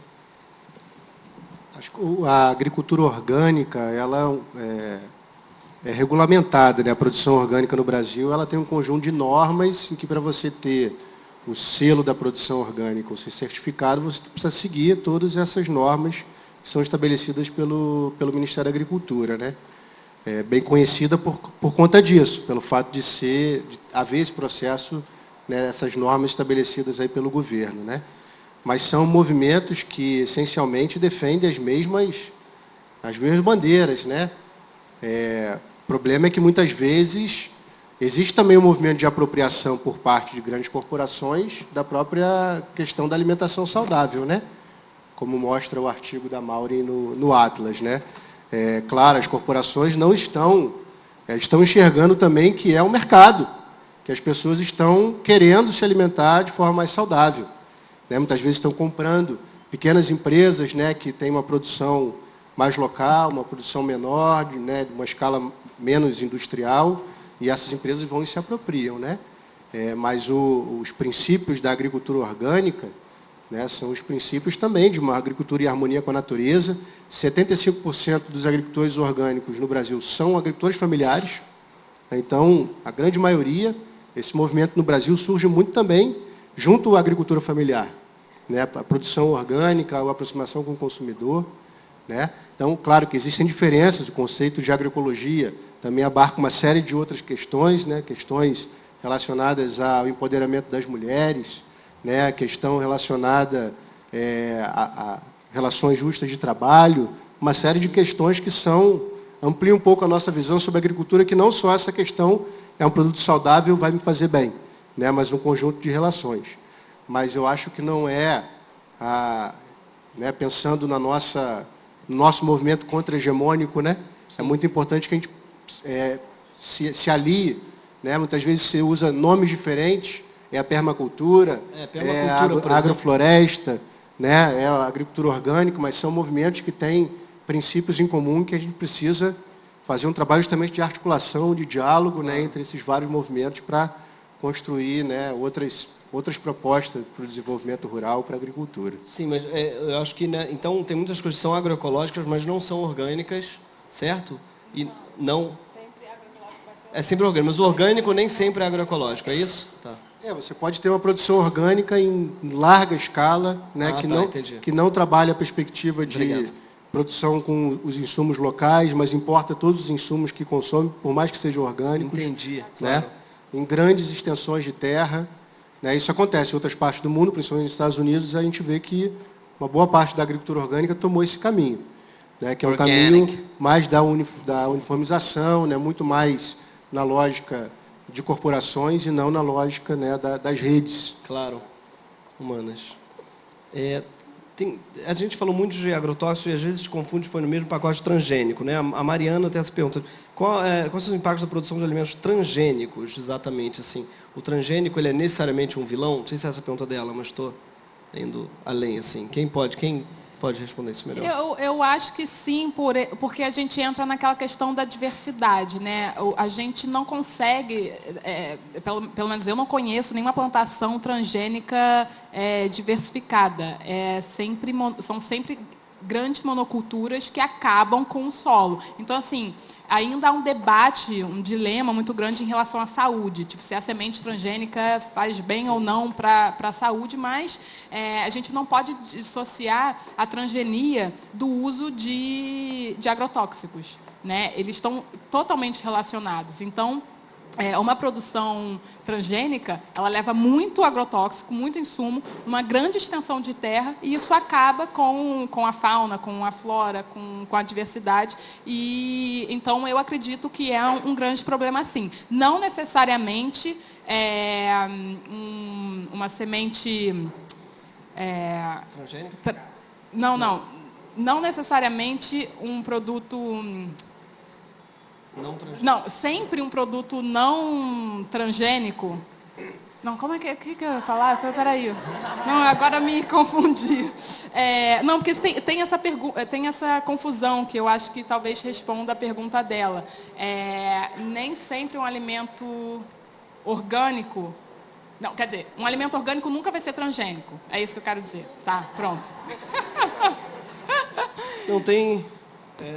Desculpa, uma pergunta aqui que talvez seja interessante, e eu já perdi ela aqui. É o pessoal do MPA, do Movimento dos Pequenos Agricultores, Camila.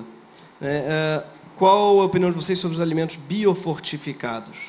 Vocês não acreditam que seja uma forma errônea de tentar consertar as deficiências nutricionais que as restrições alimentares provocaram? Eu nem conheci esse termo do biofortificados. Qual a opinião de vocês? Tem um artigo que é da Vanessa, da Juliana Dias, da Juliana Casimiro, no Atlas, que, na verdade, é um material que foi produzido pelo Fórum Brasileiro de Segurança Alimentar e Nutricional, Segurança e Soberania Alimentar e Nutricional, acho que é isso, e que traz esse debate de biofortificação, né, que é uma nova, dentro das biotecnologias, né, ele é bastante novo, que é a forma que você pega um elemento, né, e coloca a partir da genética e coloca mais nutrientes naquele alimento. Então, tem alface B12, Tem arroz polido, que tem mais vitamina A, tem o feijão, o arroz dourado, né, da Embrapa, tem o feijão. Eu realmente não sou especialista nisso, teria que ver as meninas aí para falar, mas o que o artigo delas traz é que o alimento biofortificado ele nem é mais forte, nem é mais saudável, né? Exatamente porque quando você coloca, por exemplo, mais ferro no feijão, que é um dos exemplos, né, que elas usam no artigo, primeiro porque você tem um problema em relação à própria saúde, né? Se você se alimentar com ferro muito mais do que você necessita, você vai estar gerando outros tipos de doença. Então, já tem estudos que apontam, inclusive, um tipo de câncer que é relacionado ao alimento biofortificado. Por outro lado, você tem um incentivo muito grande de grandes fundações privadas internacionais em relação à biofortificação, como se fosse uma solução para acabar com a fome no mundo, né? E essa é a grande narrativa. A gente precisa de, talvez, arroz dourado, como se a população fosse comer só arroz, né, para acabar com a fome. Ou comer só alface, e isso substitui toda uma dieta em relação aos legumes e verduras. Então, o artigo ele traz aí esse questionamento e mostra essa relação entre... E tem um exemplo do arroz, que, na verdade, o arroz polido convencional ele tem mais nutrientes do que o arroz biofortificado. Então, tem ainda essas loucuras, né, que também não se justificam. Eu posso só acrescentar uma coisa, que você falou do arroz dourado, e teve um debate muito grande, acho que foi na África ou na Índia, porque as crianças estavam perdendo a visão, né, por falta de vitamina A. E um dos motivos, né, uma das justificativas de se fazer esse arroz dourado era para realmente acabar com essa epidemia de cegueira, perda de visão nas crianças. Mas aí você pensa... cenoura, né? Cenoura é uma grande fonte de vitamina A. Por que a gente tem que fortificar o arroz com vitamina A para dar para a criança, para não perder a visão? E por que a gente não dá cenoura? Então, acho que é perigoso a gente pensar nesses superalimentos e biofortificados e tal, porque a gente tende a concentrar ainda mais, a padronizar ainda mais a nossa alimentação e não diversificar. Porque se você comer um alface com B12, talvez você vá deixar de comer um alimento que seja fonte de B12 para comer só o arroz, para comer só o alface. Então, acho que a diversidade, assim, em relação à saúde, a chave é uma dieta diversificada e não sim padronizada em cima de alimentos que vão dar lucro apenas para pequenos, quer dizer, na verdade, grandes e poucos produtores. A Mariana, da PUC-Rio, fez uma pergunta que eu achei interessante, mas não sei se eu entendi, porque ela é um pouco complicada. Parece meio Rosa Weber, assim. Percebendo nossas escolhas alimentares como ato político, embora dotados de privilégios, é possível pensar em democracia alimentar sem que se problematize e se reduza drasticamente a produção e o consumo de produtos de origem animal, considerando os problemas socioambientais atrelados aos mesmos? Entende? Assim, eu acho que é uma pergunta interessante porque ela dialoga um pouco com o Atlas da Carne também. Assim. A gente pode falar de uma agricultura, né, mais sustentável, de uma alimentação mais sustentável sem tocar na questão do produto de origem animal? Sim, pode ser sustentável uma alimentação rica em produtos animais, de origem animal? É uma dúvida mesmo. Se alguém quiser falar, eu acho que não. Mas, se alguém quiser falar... Assim, tipo, 40% da carne que o brasileiro consome vem da Amazônia. 80% do desmatamento na Amazônia é causado pela pecuária. Então, assim, só disso a gente já vê que não é sustentável. O brasileiro consome carne em demasia. A gente deveria e poderia comer muito menos carne e se manter saudável. Então, eu acredito que os dois só têm como andar junto quando a população entender que não precisa de carne para sobreviver. Ela pode comer carne como um artigo de luxo, como uma coisa assim, tipo, hoje eu quero ter uma orgia no paladar e eu vou comer carne. Então, entender os impactos daquilo na saúde. Eu não acredito que todo mundo deveria ser vegetariano ou vegano.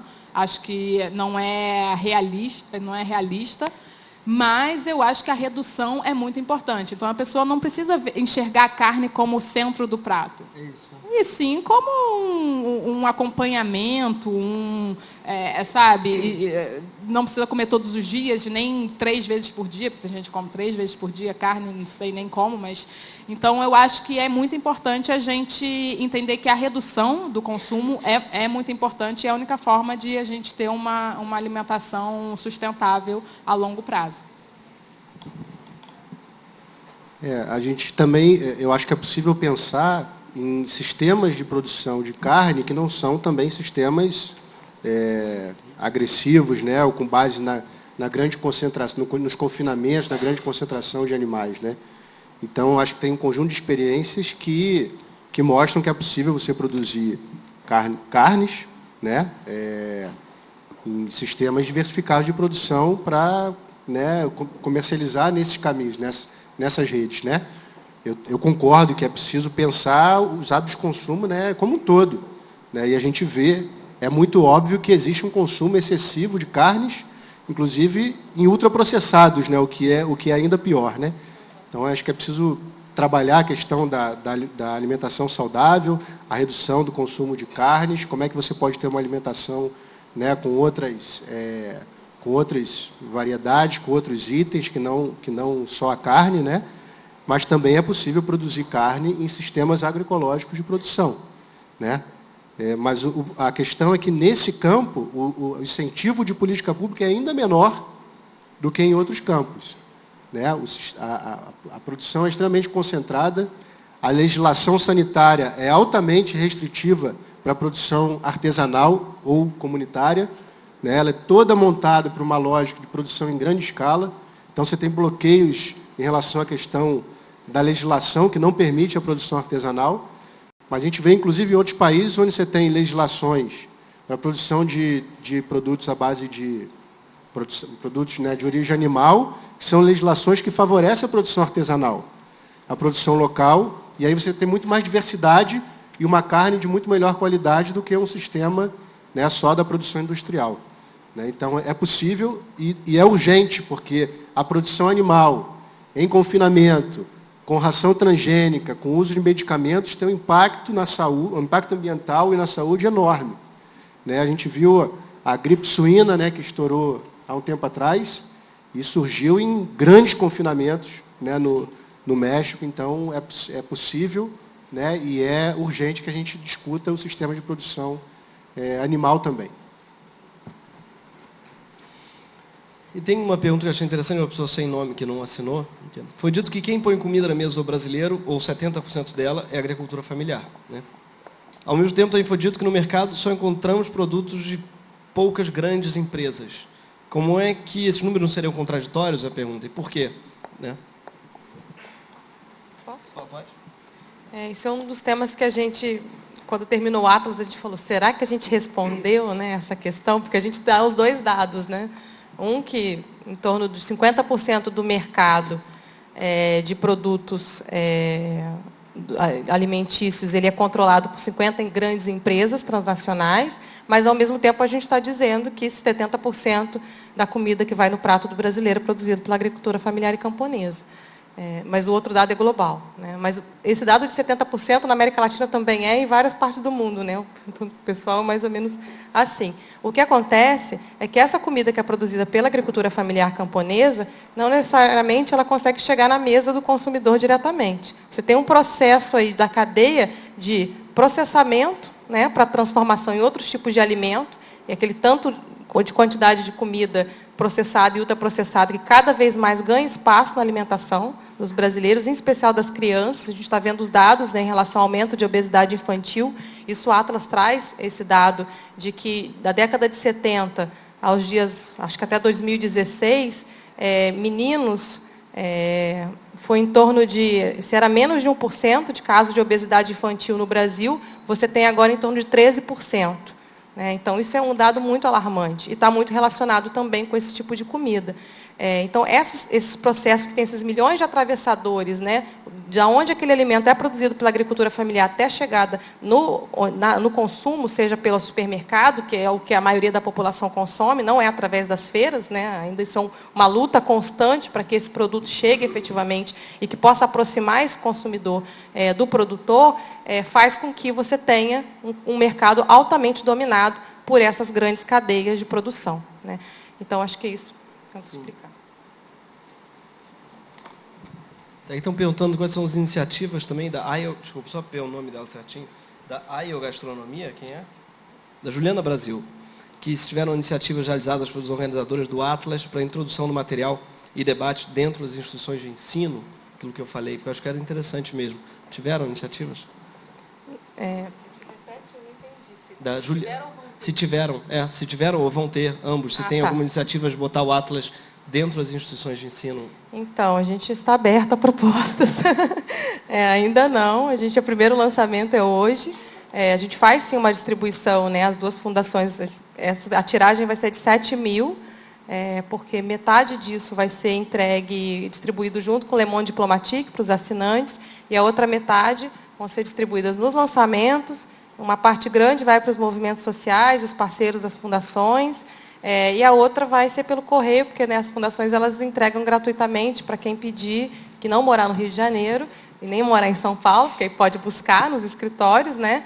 A gente também envia pelo correio e tem toda uma lista de distribuição que vão para as escolas, para as bibliotecas das universidades, para diversos outros espaços aí que a gente costuma enviar. Vão ter outros lançamentos do Atlas até o final do ano.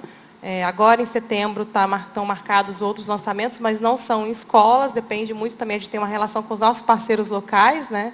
Eu não sei a Rosa Luxemburgo, mas a BOL ela não tem uma relação direta, né, com uma instituição de ensino. Algumas universidades, sim, mas não com ensino fundamental ou do segundo grau. Mas a gente pode pedir, faz o pedido, a gente manda para a biblioteca, se cria algum dia um evento, envia para a gente um pedido, convite, a gente pode ver um autor que seja aqui do Rio, né, que possa poder participar. E tem esses outros lançamentos aí, o próximo vai ser em Santarém, depois tem Curitiba, Brasília, Porto Alegre, São Paulo. Então vão ter aí outros lançamentos que vai ser bastante divulgado para que mais pessoas possam acessar o material. O site. Sim, está disponível já desde cedo hoje no site, gratuitamente, para download nas duas organizações, né? É o br.boel.org e é rosaluxemburgo.org, não é isso? E tem o BR? Tá. Peraí, perdão, tem aqui. Desculpa. Aqui, ó. rosaluxspba.org. Então, nesses dois sites, vocês podem baixar gratuitamente, para quem não quiser pegar o exemplar. E para terminar, né, que eu acho que a gente já deve estar concluindo, não sei que horas são, temos tempo. 10 minutos. Já temos 10 minutos, que bom. A pergunta da Catarina da UFRJ, qual a importância da redução de metais pesados na água potável na agricultura?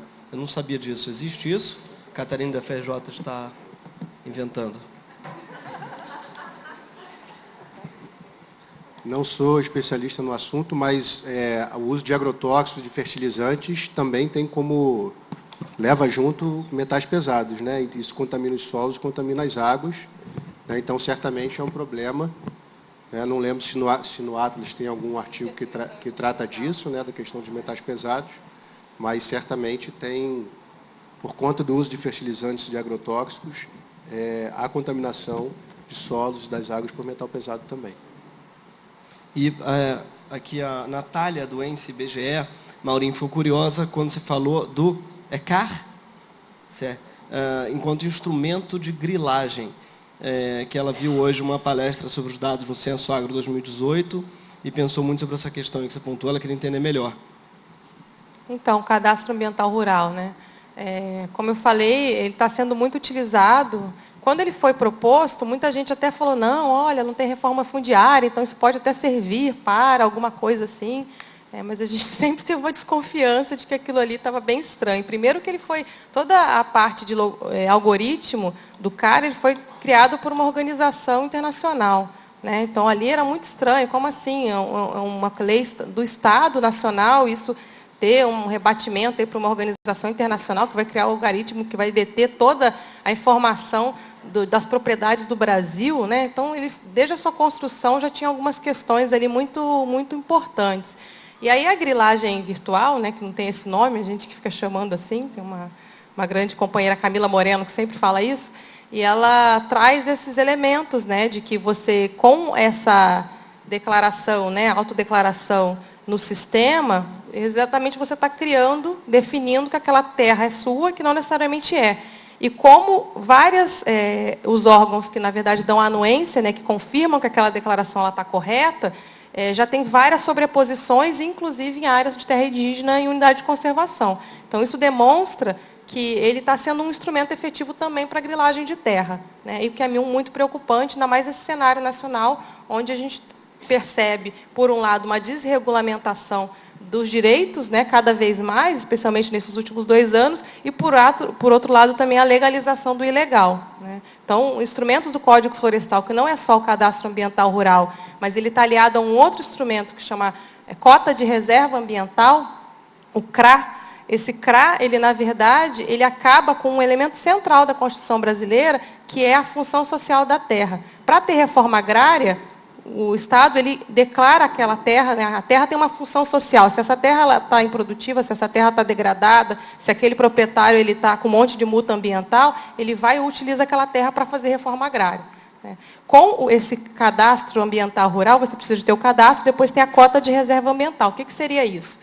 Uma propriedade, sei lá, na Amazônia, que só poderia desmatar 20% da sua reserva legal, ela pode comprar, na verdade, ela pode desmatar 30%. Por quê? Porque ela pode comprar um crédito de um outro proprietário da Amazônia que poderia desmatar 20% e desmatou 10%. Então, ela vai e pega, não sei se está dando para entender, ela pega aqueles 10% que ela está devendo e compra de um proprietário que protegeu. Então, você, com isso, acaba perdendo um elemento fundamental, que é a função social da terra, já que você cria um mercado de compensação de terra que vai ser negociado numa bolsa de valores. Entendi. Né? E isso é um elemento central. E, para que isso exista, o CAR é essencial, porque você tem que dizer onde está esse módulo fiscal no Brasil. Claro. Aqui tem Andréa Lima, da FRJ, pediu para que se falasse da Cátia Abreu e o que ela representa na política do Brasil ao lado da bancada ruralista. Estão pedindo muito para que se fale da Cátia Abreu aqui. Manda ver, gente. Cátia Motosserra Abreu. Rainha da Motosserra. Nós temos 2 representantes do agronegócio nas candidata a vice, né? A Ana Amélia, do Rio Grande do Sul, candidata a vice na chapa do Alckmin, e a Cátia Abreu na chapa do Ciro Gomes, né?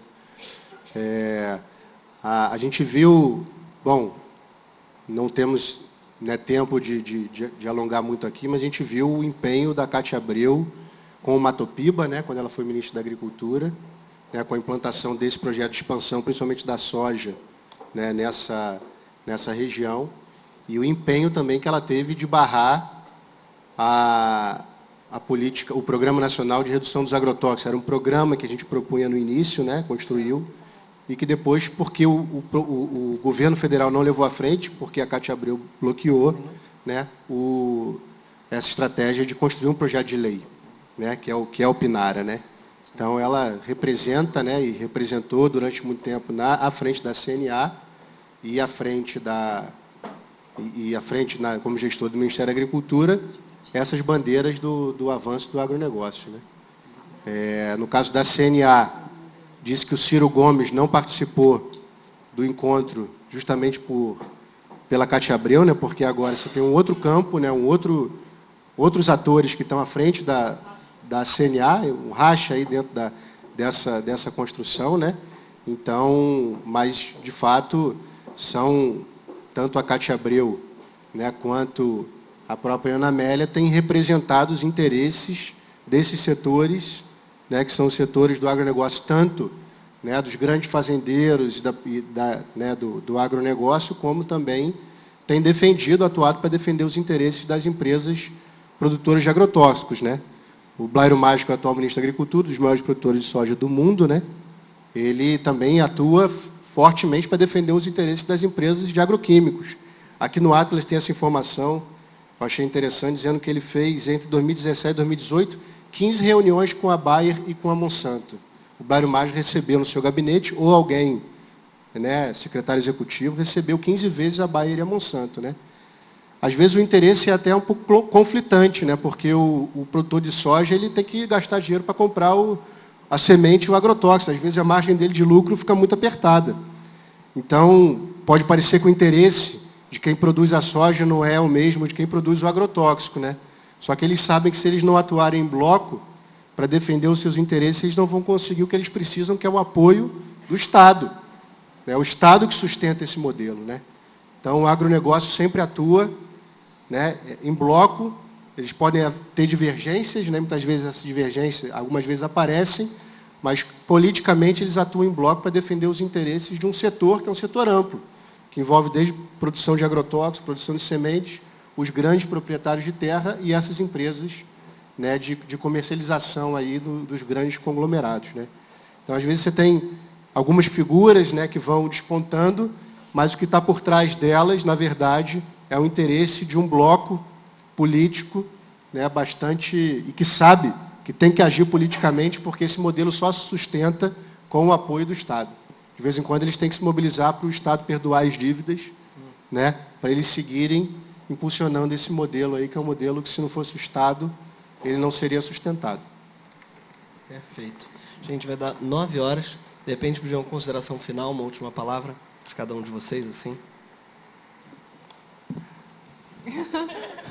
Bom, eu acho que eu falei bastante de diversidade, eu vou ficar batendo nessa tecla, eu acho que até o final mesmo, porque acho que é uma forma, a gente se pergunta muito, né? Como a gente pode melhorar, como a gente pode ajudar, mudar esse cenário. Eu acho que é isso, assim, eu trabalho com alimentação, eu uso a alimentação como esse instrumento mesmo de transformação, então eu gostaria muito de fazer com que vocês saíssem daqui com essa ideia de diversificar mesmo a alimentação, diversificar o prato, pensar a última vez que vocês comeram algo novo, pensar a última vez que vocês conheceram uma comida nova, procurar essa diversidade, encaixar essa diversidade na rotina alimentar de vocês, e não algo como, enfim, esporádico, e sim rotineiro, para que efetivamente isso seja uma mudança. Porque eu acho que é uma forma da gente combater essa grande concentração de terra, de mercado, através das nossas escolhas alimentares, já que a gente tem, né? A gente não pode esquecer que somos privilegiados em poder escolher o que comer. E com informação, acho que hoje ficou mais claro ainda, né, que a gente precisa buscar alimentos agroecológicos, um consumo mais direto do produtor, para que essa escolha seja bem positiva. Então, acho que é esse o recado. Acho que uma das ferramentas principais do golpe que a gente está vivenciando, né, e da nossa luta aí pela reconstrução da democracia, né, que acho que todo mundo está, né, agindo muito, pensando muito nisso e pensando no que está em jogo no futuro do país. Uma das coisas que eu acho que o golpe tem trabalhado muito é essa pedagogia da desesperança, né? É como se não houvesse possibilidade de você sonhar, né, pensar em outras sociabilidades, né, em outros modelos de sociedade, né? Quando o agronegócio fala no seu evento, né, com os presidenciáveis, que o Departamento de Agricultura dos Estados Unidos nos disse que nós temos que aumentar em 41% a nossa área de produção de grãos e que nós temos que aumentar em 45% a produção de carnes. É como se fosse inexorável, né? Como se fosse algo que não fosse possível pensar num outro modelo. Por que é esse o caminho? Quem foi que disse que é esse o caminho? Quais são as forças políticas que estão atuando para que essa intencionalidade aqui se concretize, né? Então, acho que isso nos convida à política, né? Nos convida a atuar politicamente e mostrar que é possível outros modelos, né? E que o futuro não é o agro do agronegócio. O futuro é o agro da agroecologia. É o presente e é o futuro.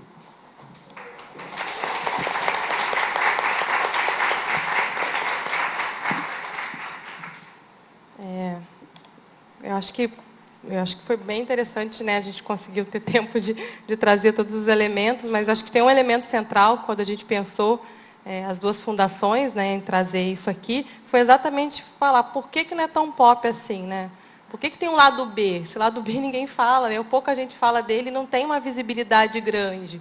Então, acho que fica aí a mensagem, né, de que o agro é veneno, o agro é concentração, o agro é lobby, o agro é precarização de trabalho, o agro é violência no campo. Eu acho que o Atlas ele traz essa informação e um espaço para se debater, né, para a gente poder se juntar mais e debater efetivamente que setor é esse, por que esse setor ele tem tanto poder e por que a gente tem que pensar um outro modelo aí de desenvolvimento para o país.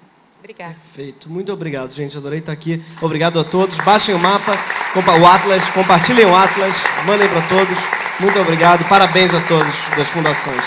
Muito obrigado. Parabéns.